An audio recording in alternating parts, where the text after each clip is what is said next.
So in order for VTP to take effect, we have to configure it. And so every device, every switch which is participating in VTP, assuming we have only 3 devices.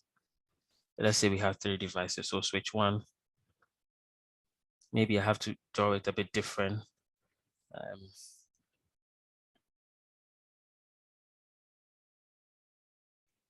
Yeah. So assuming we have 3 switches, so switch 1, switch 2, and switch 3, and they are all connected somehow. So this is switch 1. This is switch 2. This is switch 3. So switch 1, switch 2, switch 3 are switches on our network, and we want to configure the VLANs on this guy. So VLAN 10, 20, and 30. But we want to be able to propagate those VLANs onto this device. So VLAN 10, 20, and 30, and we also propagate it to this device, VLAN 10, 20, and 30. So anytime we're trying to configure VTP, we want to make sure that we set the modes for the device. When we say modes, what can that device do under VTP?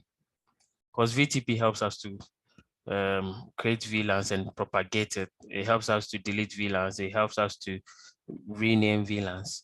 And so which device can do the configuration? The device that can do the configuration is referred to as the server. And we have to set that device to server mode. And those devices that will be receiving the configurations, and they would also have a copy of it. We call them the clients.